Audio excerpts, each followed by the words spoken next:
Hello friends, welcome to Biology Edutainer. Today we will discuss about the important topic phylum Arthropoda. What is Arthropoda? पहले हम इस term को देखेंगे. Arthropoda is derived from the two words. Arthros means jointed and poda means appendages. Then another question arises in your mind. What is the meaning of appendages? Appendages. The meaning of appendages is it is the extension of body segment. Body का कोई segment है हमारा, उसका extension जो होता है उसी को क्या कहते हैं? अपेंडेज बोल सकते हैं. अब चाहे वो हेड हो, चाहे वो थोरैक्स हो और चाहे वो एब्डोमेन हो, कोई भी सेगमेंट हो, उससे कुछ एक्सटेंशन निकलती है, कुछ स्ट्रक्चर्स निकलते हैं और उन्हीं स्ट्रक्चर्स को क्या कहते हैं? उन्हीं स्ट्रक्चर्स को हम कहते हैं अपेंडेजेस. सो आर्थ्रोपोड्स में जो अपेंडेजेस होते हैं वो क्या होते हैं? ज्वाइंटेड होते हैं. अब वो अपेंडेजेस इनके लेग्स भी हो सकते हैं और कुछ अनदर ऑर्गन्स भी हो सकते हैं. ठीक है, तो वो क्या होंगे? वो ज्वाइंटेड होंगे. इट मीन्स इनमें अपेंडेजेस कैसे होंगे? ज्वाइंटेड होंगे. पहले क्वेश्चन तो आपके यही से निकल के आ गए. ठीक, अब बात करेंगे इनकी डाइवर्सिटी कितनी है. तो ये जितने भी फाइलम हैं, अगर मान लीजिए अभी तक आपने जितने फाइलम पढ़े और जितने आने वाले हैं, नॉन कॉर्डेट्स और कॉर्डेट्स, सबकी बात की जा रही है, सब में 2/3 अबाउट टू बी 65 to 70% अकेले आर्थ्रोपोड्स ही होते हैं, including the insects. Means insects को भी अगर ले लिया जाए तो इंसेक्ट्स भी इसी में, आर्थ्रोपोड्स में ही आते हैं. ठीक, तो ये क्या हो गए? 65 से 70% यानी 65 to 70%, या ऐसे कहें अबाउट टू बी 2/3. 2/3 कौन होते हैं? आर्थ्रोपोड्स ही होते हैं. क्लियर? और आर्थ्रोपोड्स किन्हें कहते हैं? जिनके अपेंडेजेस ज्वाइंटेड होते हैं. मीन्स लेग्स भी होंगे और बॉडी के पार्ट्स होंगे जो भी बॉडी के जो अलग अलग सेगमेंट्स हैं उनसे अराइज हो रहे हैं. क्लियर? तो अगर हम सिमेट्री की बात करें, दे आर बायलैटरली सिमेट्रिकल. अगर ये ट्रिप्लोब्लास्टिक हैं तो ये सीधी सी बात है, इनमें बायलैटरल सिमेट्री होगी ही होगी. ये पॉइंट जुड़ा हुआ है. अगर आप फाइलम्स पढ़ रहे हैं तो कुछ चीजें आप तैयार कर लीजिए. अगर सिमेट्री बायलैटरल है तो उनका ऑर्गन सिस्टम जो होगा वो ऑर्गन या ऑर्गन सिस्टम लेवल का ऑर्गेनाइजेशन होगा. और दूसरी बात, उनमें जो जर्म लेयर होंगी वो ट्रिप्लोब्लास्टिक होंगी. क्यों?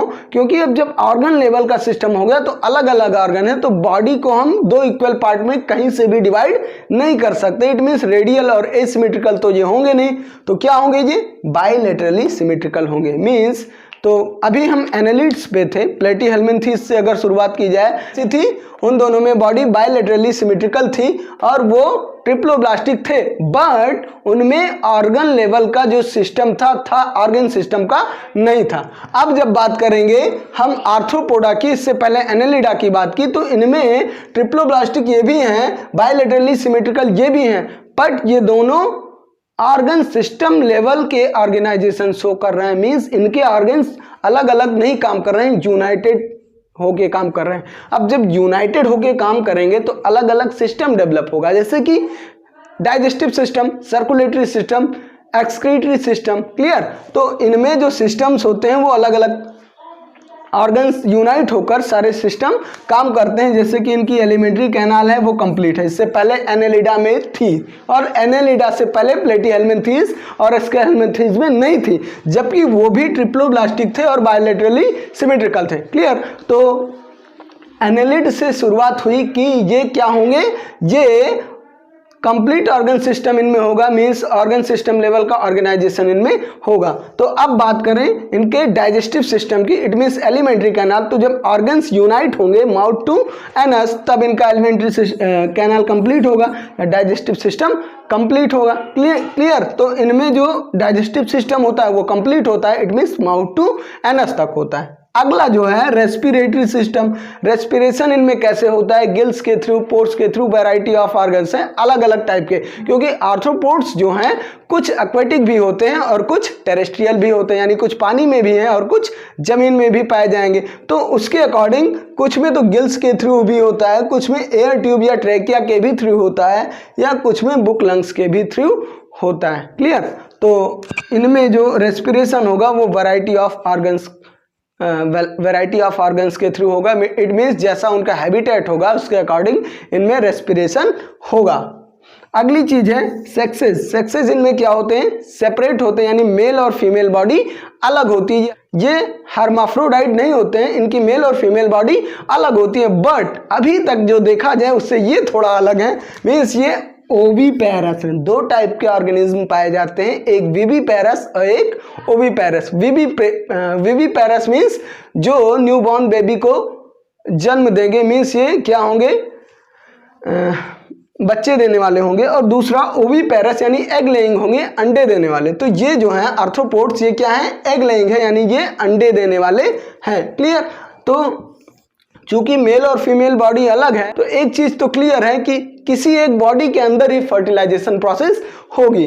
कहीं कहीं ऐसा होता है कि वाटर के थ्रू या दूसरे मीडियम है उनके थ्रू भी फर्टिलाइजेशन प्रोसेस हो जाती है, लेकिन यहाँ पे क्या हो रहा है, यहाँ फर्टिलाइजेशन इंटरनल है, जैसे कि हमने एनेलिडा में भी देखा था। यहाँ फर्टिलाइजेशन क्या है, इंटरनल है, मीन्स एक बॉडी के अंदर होगा। क्लियर। फर्टिलाइजेशन इंटरनल क्यों कहते हैं, ये एग लेइंग होते हैं, मीन्स अंडे देने वाले होते हैं, और इनके सेक्सेस सेपरेट है, मीन्स मेल और फीमेल बॉडी अलग होती है, ये डायोसियस होते हैं। इतनी चीज क्लियर हो गई।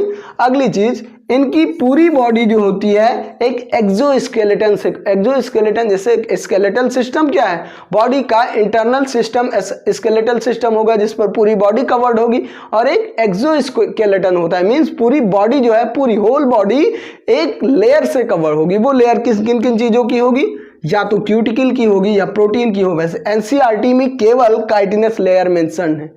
क्लियर। लेकिन कुछ ऑर्गेनिज्म में प्रोटीन की, कुछ में लिपिड की, कुछ में काइटिन की, और कुछ में कैल्केरियस कैल्शियम कार्बोनेट की भी लेयर्स होती हैं। क्लियर।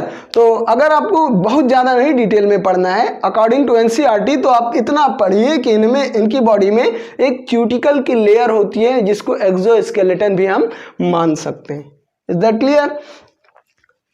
कुछ इनके ऑर्गेनिज्म जैसे कि प्रॉन है, जो झींगा मछली है, क्रैब है, बटरफ्लाई है, जितने भी इंसेक्ट हैं सारे के सारे हमारे आर्थ्रोपोड्स में ही आएंगे। एक सिस्टम और छूट गया शायद, हाँ, वो सिस्टम क्या है, वो सिस्टम है एक्सक्रीटरी सिस्टम। तो वो भी वेल डिफाइंड होगा। इनमें मैल्फिगियन ट्यूब के थ्रू होगा एक्सक्रीशन। किसके थ्रू होगा, मैल्फिगियन ट्यूब के थ्रू होगा। अब इससे पहले हमने एनेलिडा पढ़ा था। अब कंपेयर कीजिए, अगर आपको अच्छे लेवल की तैयारी करनी है तो आपको कंपेयर करना पड़ेगा।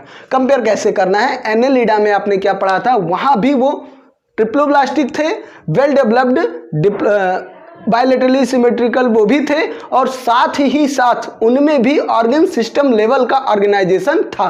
तो अभी आपको कंपेयर करना है एनेलिडा से। एनेलिडा में जो ऑर्गन सिस्टम था एक्सक्रीटरी सिस्टम, एक्सक्रीटरी सिस्टम किसके थ्रू हो रहा था, थ्रू द नेफ्रिडिया। तो यहाँ किसके थ्रू हो रहा है, by the Malpighian tube. Is that clear. एक पॉइंट और छूट रहा है यहाँ पे, इनकी बॉडी ट्रू सिलोमेट होती है, मीन्स इनमें सिलोम होता है, बॉडी कैविटी होती है। और जो बॉडी कैविटी होती है वो किससे फिल्ड होती है, ब्लड से फिल्ड होती है। और जो बॉडी कैविटी होगी उसको कहेंगे haemocoel, which is filled with the blood. अब हीमोसील क्या होता है, एक चीज अगर समझ जाते हैं इस टर्म को तो आपको आगे वाला टर्म रटना नहीं पड़ेगा। हीम मीन्स क्या हो गया, haemoglobin which is present in the blood. Clear. तो ये जो हीमोसिलोम है, ये हीमोसिलोम क्या है, ये टोटली फिल्ड किससे होता है, ब्लड से फिल्ड होता है। वेल डेवलप्ड आर्टरी, वेन का सिस्टम, हार्ट का सिस्टम इनमें नहीं होता है।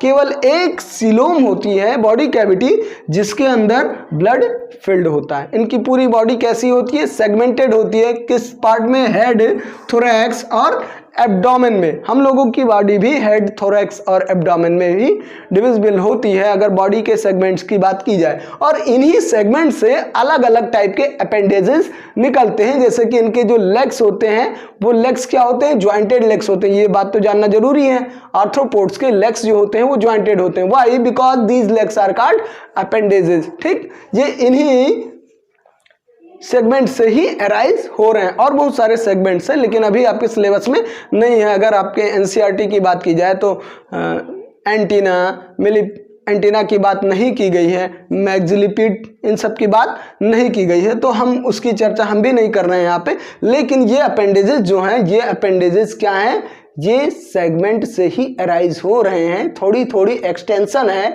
इनके सेगमेंट्स की, चाहे वो हेड हो, चाहे थोरैक्स और चाहे एब्डोमेन, जिनको कहते हैं अपेंडेजेस। और ये अपेंडेजेस क्या होते हैं, ज्वाइंटेड होते हैं, दैट्स वाई इनको आर्थ्रोपोडा कहते हैं। क्लियर। तो अब ऑल अबाउट सारे पॉइंट हो गए।